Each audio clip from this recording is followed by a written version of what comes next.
ಸಂಬಂಧಪಟ್ಟಂತೆ ರೈತರಿಗೆ ಅನ್ಯಾಯವಾದಂತ ಸಂದರ್ಭದಲ್ಲಿ ಅವರು ಯಾವುದೇ ಒಂದು ಮಾನಸಿಕವಾದಂತ ಹಿಂಬದಿ ತೋರಿಸದೆ ಎದುರಿಸತಕ್ಕಂಥ ಸ್ಥೈರ್ಯ ಮತ್ತು ಸಾಮರ್ಥ್ಯ ಹೊಂದಿರತಕ್ಕಂಥ ನಾಯಕರು.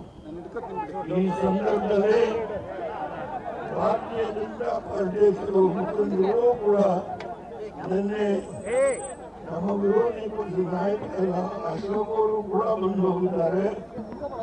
ನಾನು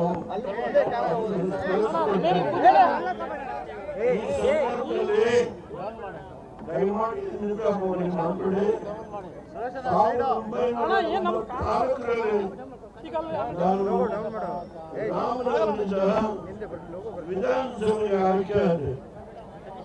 ಆಗ ರಾಮನಗರ ಮಹಾಜನರು ಒಂದು ರೀತಿ ವಿಶ್ವಾಸ ಇದೆ. ಅದರ ಹಿನ್ನೆಲೆಯಲ್ಲಿ ನಾನು ಮುಖ್ಯಮಂತ್ರಿನೂ ಆದೆ, ಪ್ರಧಾನಮಂತ್ರಿನೂ ಆದೆ. ನಿಮಗೆ ಜ್ಞಾಪಕ ಇರ್ಬೋದು, ಅನೇಕ ಜನ ಹಿರಿಯರಿಗೆ ಬೆಳಗ್ಗೆ ಗೋರೈನವ್ರನ್ನ ಅವತ್ತು MLC ಮಾಡಿದ್ವಿ. ಅಷ್ಟೇ ಅಲ್ಲ, ರೈಲ್ವೆ ರಿಕ್ರೂಟ್ಮೆಂಟ್ ಬೋರ್ಡ್ ಅಧ್ಯಕ್ಷರನ್ನು ರಾಮನಗರದ ಒಬ್ಬ ಮುಖಂಡರಿಗೆ ನಾನೇ ಅವತ್ತು ನೇಮಕ ಮಾಡಿದೆ. ಈ ಹಳೆಯ ವಿಷಯಗಳನ್ನ ನಾನು ನೆನೆಸಿಕೊಳ್ತೇನೆ. ಇವತ್ತು